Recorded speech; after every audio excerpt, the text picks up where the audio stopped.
El cine es la técnica que consiste en proyectar fotogramas de forma rápida y sucesiva para crear la impresión de movimiento, mostrando algún video, ya sea película, film o filme. La palabra cine designa también las salas o teatros en los cuales se proyectan las películas. El éxito del cine es una cuestión muy interesante. Está íntimamente unido al acto de sociabilizar, divertir y culturizar inherente al ser humano. La curiosidad, cargada de cinefilia, en muchos casos alimenta un manantial de experiencias sensoriales ilimitadas. A través del bien llamado séptimo arte podemos conocer innumerables mundos, tanto imaginarios como reales. Todos nuestros sentidos se activan para capturar de la gran pantalla aquello que creemos, queremos, nos asusta o nos cautiva. El ritual de ver una película no está exento de atractivo.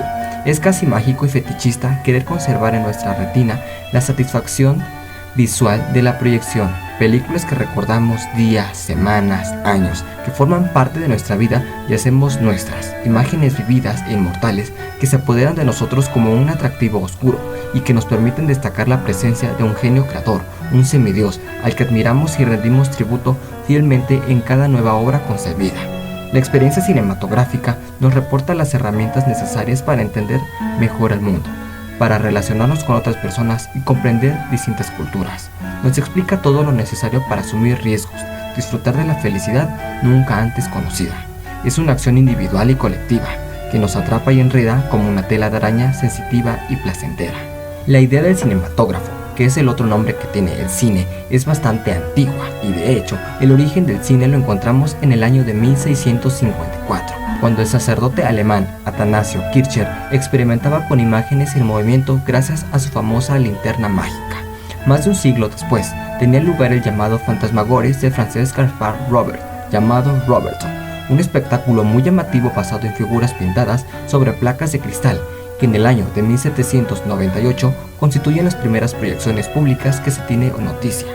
Las posibilidades reales que se podía tener el cine fueron adivinadas por el belga Joseph Antoine Plateau, que en el 1828, mediante un artilugio de su invención, mostraba imágenes en movimiento. Es el antecedente más antiguo y más parecido al cine actual. Este físico belga se basó en el principio de la persistencia de las imágenes luminosas en la retina del ojo. En el año de 1832 inventó el fenaquitiscopio, que permitió por primera vez contemplar una imagen en movimiento. Un año después, en 1833, el matemático austriaco Simon von Stamper creaba un curioso artilugio, llamado estroboscopio. Este invento permitía poder ver un objeto que estaba girando sobre sí mismo como si estuviera quieto o dando giros muy despacio. La invención de la fotografía condujo rápidamente al desarrollo del cine. Ya en 1874, el astrónomo francés Jules Janssen obtenía éxitos con su revólver fotográfico, antepasado de la cámara fotográfica actual. Y poco después, el norteamericano Edward Muybridge reproducía el galopar del caballo con sus 4 patas despegadas del suelo. Los experimentos que condujeron a la invención del cine fueron numerosos y en algunos casos el anecdotario resulta un tanto grotesco. Por ejemplo, el médico francés Jules Marais con su fusil fotográfico se distraía en Nápoles, Italia, apuntando a las aves para fotografiar en varias secuencias el vuelo de las gaviotas y otros pájaros de la zona. Los campesinos terminaron por denunciarlo a las autoridades diciendo que habían visto a un hombre loco que disparaba a las aves, que nunca daba alcance a ninguna, lo que parecía llenarle de satisfacción. Fueron los trabajos de Thomas Alva Edison, inventor de la bombilla, que en 1889, los que lo llevaron al invento de lo que él llamó el kinetógrafo, primera cámara sonora. Invento importante en el que Edison puso en relación el eje obturador de la cámara con un fonógrafo, permitiendo grabar sonido e imagen a la vez. A pesar de que la registró y patentó en 1891, el genial inventor no tenía fe en el futuro del cine, que consideraba como un simple espectáculo para gente solitaria. El 1 de febrero de 1893 se puso en marcha el considerado como primer estudio de producción cinematográfica del mundo. Se trata de Black Maria, que Thomas Alva Edison construyó en West Orange, New Jersey, Estados Unidos, y en este estudio se preparó el material y las demostraciones del kinetoscopio, el precursor del proyector moderno del cine, una idea de Edison desarrollada por su colaborador William Kennedy Lowry Dixon. Fue Edison quien inventó el cine sonoro en 1902, pero el sonido era tan débil que no resultaba para nada práctico. Los experimentos sobre la proyección de imágenes en movimiento visibles para más de un espectador se estaban desarrollando simultáneamente en Estados Unidos y en Europa. En Francia, a pesar de no contar con la gran infraestructura industrial de Edison, los hermanos Louis y Auguste Lumière llegaron al cinematógrafo, invento que era al tiempo cámara, copiadora y proyector, y que es el primer aparato que se puede calificar auténticamente de cine, por lo que la fecha de su presentación pública, el 28 de diciembre de 1895, y el nombre de los inventores son los que han quedado reconocidos universalmente como los iniciadores de la historia del cine. Los Lumière habían inventado lo que muchos han calificado como la fábrica de los sueños, mientras que para muchos es una fábrica. Sí, pero es una fábrica para hacer dinero. El cinematógrafo, el invento de los Lumière, tenía como antecedente el kinetoscopio de Thomas Edison. Ellos consiguieron fabricar una cámara más portátil y funcional a partir de aquel artefacto que registraba imágenes en movimiento, aunque no era capaz de reproducirlas. Los hermanos Lumière nunca tuvieron excesiva confianza en las posibilidades técnicas y artísticas del nuevo invento. La noche del 28 de diciembre de 1895, una gran multitud incrédula pero expectante se agalopaba para contemplar la entrada de un tren en la estación, la partida de una barca de remos del puerto o la salida de los obreros de la fábrica Lumière de Lyon. Poco a poco, esas proyecciones van atrayendo a un número de espectadores cada vez mayor. Las primeras películas combinaban indistintivamente dos tendencias cinematográficas que pronto se incidirían: el cine documental y el cine de ficción. Aquella noche mágica nació el cine, un espectáculo llamado a colmar cualquier fantasía. Los Lumière registraron su invento, el cinematógrafo, en honor al nombre de un tomavistas inventado en 1892, el francés Boulle.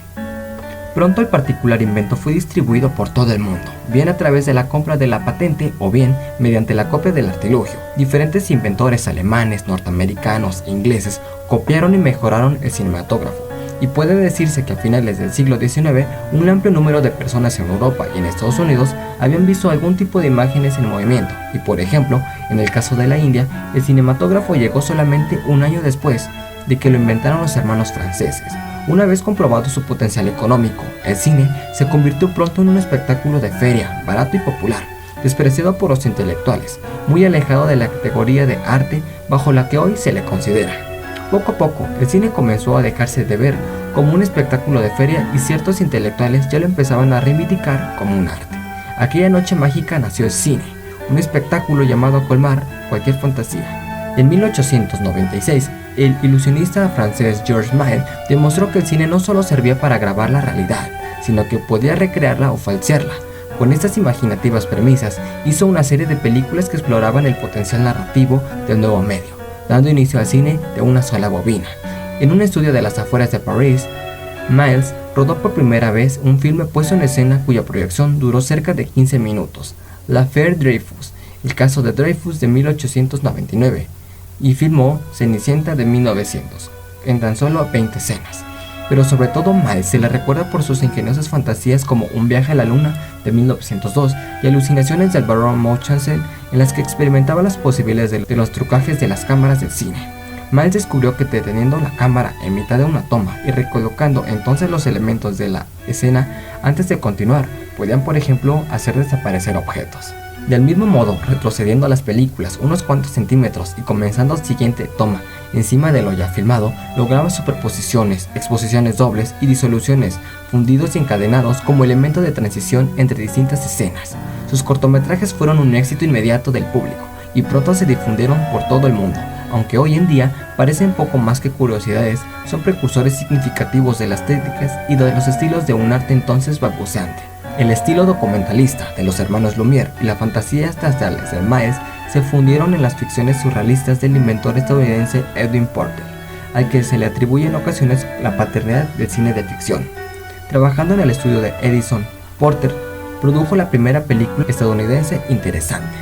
En 1903, esta película de 8 minutos influyó de forma decisiva en el desarrollo del cine, porque incluía innovaciones como el montaje de escenas filmadas en diferentes momentos y lugares para componer una unidad narrativa. Al hacer esto, Porter inició de montaje uno de los fundamentos de la creación cinematográfica, proceso en el que diferentes fragmentos elegidos de las diversas tomas realizadas o disponibles se reúnen para conseguir un conjunto coherente. El cine es una técnica que proyecta una serie de fotogramas rápida y sucesiva con el objeto de crear una impresión en movimiento. Es un espectáculo capaz de mover masas y ha servido para crear un nuevo lenguaje, una forma diferente de decir las cosas, utilizando diferentes técnicas, efectos especiales, trucos y formas de expresión que lo convierten en un arte. Podemos referirnos al cine mudo como una forma de cine primitivo, el cual no posee sonido de ningún tipo, esto debido a que la tecnología que existía en esa época no lo permitía. La era del cine mudo duró aproximadamente 3 décadas, comenzando en la de 1890 y culminando a finales de 1920. Durante ese tiempo, las películas mudas fueron evolucionando y pasaron de ser una novedad a convertirse en uno de los pilares fundamentales del arte y del entretenimiento. Los movimientos cinematográficos del Hollywood clásico, así como el impresionismo francés, el expresionismo alemán y el montaje soviético comenzaron en este periodo. Además de estos movimientos, también empezaron a definirse los diferentes estilos y géneros del cine. Antes de la década de 1920, la mayoría de las películas que existían no tenían ningún tipo de sonido, básicamente guardaban silencio. Antes de que el sonido fuera agregado en las películas, se conocía como la era silenciosa entre los estudiosos historiadores del cine.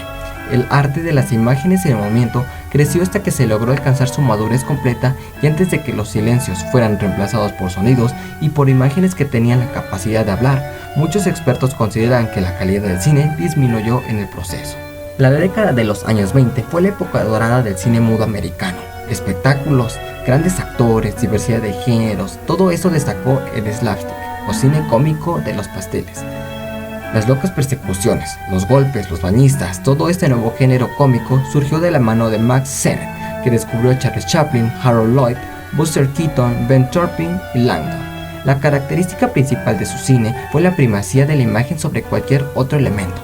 Los pensamientos eran exteriorizados y no se dejaba nada a la imaginación del espectador, y por ello sus actores hacían reír más por su aspecto físico que por sus acciones.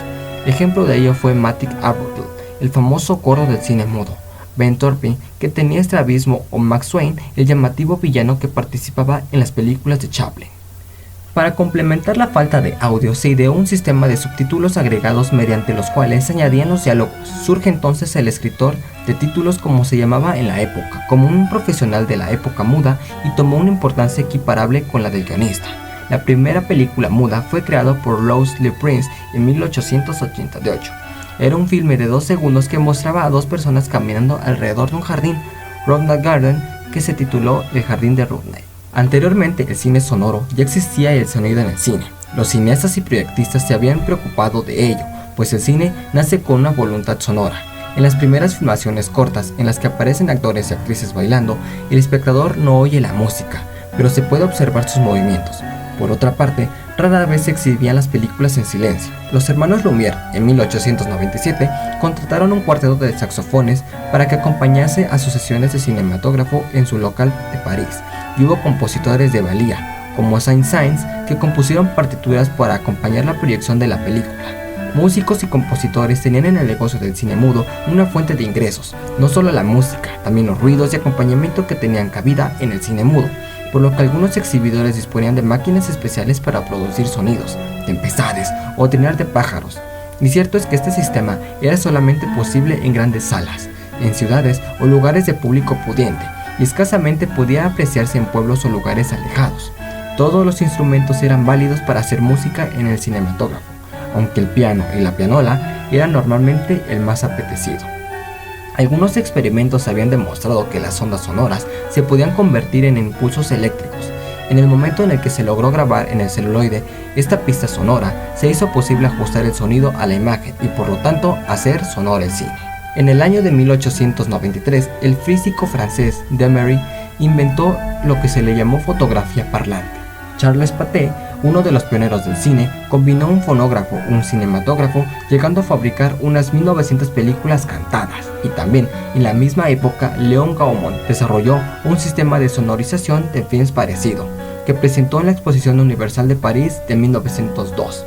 Otros inventos posteriores, el de Eugene Lausde y el de Messer Baron Rockmer en la segunda década del siglo XX, son importantes como primeros experimentos, pero no llegaron a un buen término a causa de la mala calidad del sonido resultante o problemas de la sincronización. Así, en la década de 1918 es patentado el sistema sonoro llamado Tri-Ergo, que permitía la grabación directa en el celuloide, pero no será hasta el año de 1922 en el que Joe Engel, Hans Vogt y Joseph Massol presentaron el primer film Der Brandtifer, que lo utilizan incorporando las aportaciones del ingeniero norteamericano Lee De Forest. El sistema que utilizan estos alemanes dará lugar al llamado Movietone, que será utilizado por la Fox antes de la estandarización del llamado Toby's Calculator. En 1923, el ya mencionado Lee De Forest presenta su invento definitivo y establece las bases del sistema que finalmente se impuso, el fonofilm. Resolvía los problemas de sincronización y amplificación del sonido, porque grababa encima de la misma película. A pesar del éxito logrado con la proyección de una secuencia de Cover Wagon, la falta de financiación postergó la implantación del invento hasta el año de 1925. Los empresarios que dominaban el sector no creyeron en él en aquel entonces, por lo que la adopción del sonoro implicaba una fuerte inversión que había que adaptar a los estudios y todas las salas de proyección. En 1925, la compañía West Electric decide apostar por Lee De Forest y en el año de 1926 se inició la producción bajo la tutela de la Warner Brothers, que con esta apuesta pretendía superar una mala situación económica, y así ese año presentaban 5 cintas en las que la imagen convivía con el sonido gracias al sistema Vitaphone de sincronización disco-imagen. Estas consistían en un discurso de William Hayes, una pieza interpretada por la New York Philharmonic Orchestra y una pieza de violín tocada por Mischa Elman, una audición de la cantante Anneka C. y una película de Alan Crosland, Don Juan, con John Barrymore como protagonista y en la que se había añadido una partitura interpretada por la orquesta antes citada. Las nuevas técnicas, el espíritu creativo y emprendedor de los cineastas y la búsqueda del más difícil todavía hizo que se impusiera el cine sonoro, no sin dificultades y dejando a mucha gente en el camino, con el cine mudo. Cuando el cine sonoro demostró su rentabilidad, las películas mudas, a pesar de su arte, quedaron condenadas a pasar a la historia. El cine mudo había durado tan solo 35 años. En 1926 se estrenó en Nueva York Don Juan, con efectos sonoros y una partitura sincronizada, y posteriormente varios cortos que fueron perfeccionando con los sistemas, el Vitaphone de la Warner y la competencia el Movietone de la Fox. El 6 de octubre de 1927 se estrenó El Cantor de Jazz, considerada la primera película sonora de la historia del cine, que hizo tambalear todos los planes del momento del cine mudo. Hacia 1930, el cine sonoro era hecho, y el cine mudo había sido definitivamente vencido. Con la llegada del sonoro también cambió el montaje de las películas y se formaron multitud de profesionales al amparo del mismo, de la misma manera que cambiaron los guiones. Al añadirse la música y los sonidos en el montaje, se hizo mucho más complejo.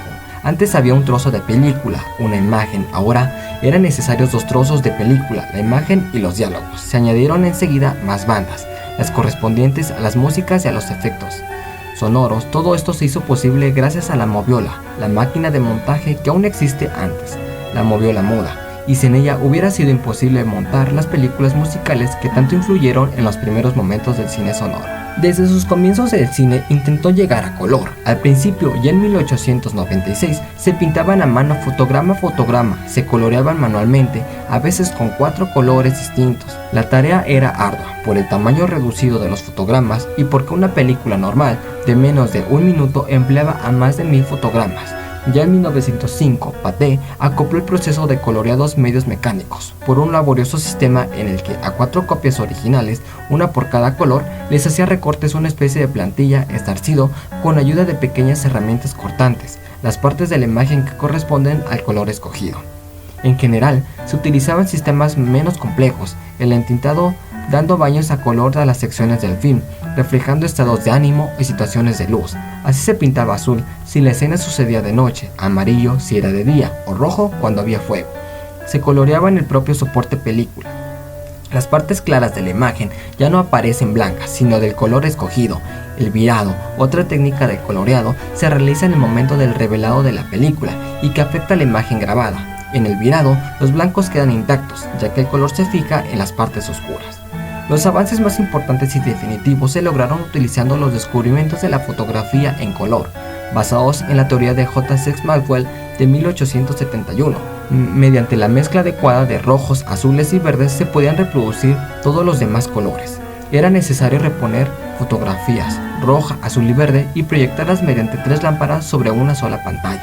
La revolución del color en el cine hizo que la compañía Technicolor del Dr. Herbert Clamulls, fundador de la empresa, que había trabajado en ello desde 1917, optó por la síntesis sustrativa de los colores, que consiste en sustraer el exceso de la intensidad luminosa de los 3 colores primarios que constituyen la luz blanca.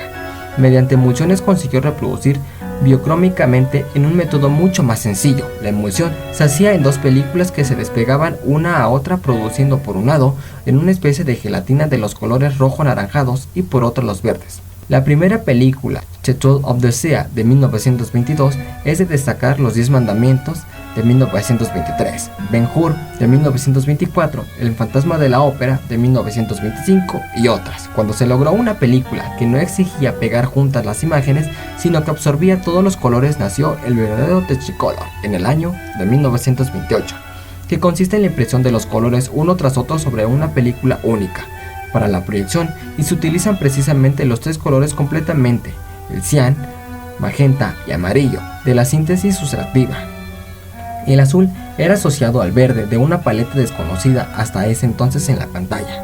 En cuanto al rojo, saturado hasta el límite, permite reforzar la intensidad dramática. Ese rojo brillante era la firma del Technicolor. Y sin embargo, la verdadera revolución del Technicolor fue la invención de la cámara filmadora, que podía captar los tres colores juntos, pues la anterior cámara era excesivamente pesada y poco manejable. Solamente se construyeron 24 ejemplares en todo el mundo. La nueva cámara transfería el color cian, magenta y amarillos a la copia definitiva. El primero en utilizar el nuevo procedimiento fue Walt Disney para sus Sinfonías Tontas de 1932, y siguió usándolo para muchos de sus restantes dibujos animados. Se considera que el primer largometraje del verdadero Technicolor fue La Feria de la Vanidad de 1935 de Robert Moulin, y la aparición del Technicolor como procedimiento más frecuentemente utilizado para la realización de películas a color se remota a 1932, año en que se introdujo el sistema tricromático. Las películas musicales, aunque el color tocó a todos los géneros, por razones de ahorro y de la guerra, fueron las que más se beneficiaron. Los directores en general, por ciertos miedos al riesgo, pues el Technicolor era un 50% más caro, siguieron hasta bien entrada de la década de los años 40, filmando mayoritariamente en blanco y negro. La Segunda Guerra Mundial afectó gravemente a la industria del cine a color, y sobre todo en la Gran Bretaña, el cual había producido varias películas de éxito: Las Cuatro Plumas de 1939, El Ladrón de Bagdad de 1940 de Alexander Korda. Durante la guerra, la mayoría de los directores volvieron al blanco y negro. El color volvió a ser masivo en la década de los 50, buscando contrarrestar los efectos de la televisión sobre sus espectadores.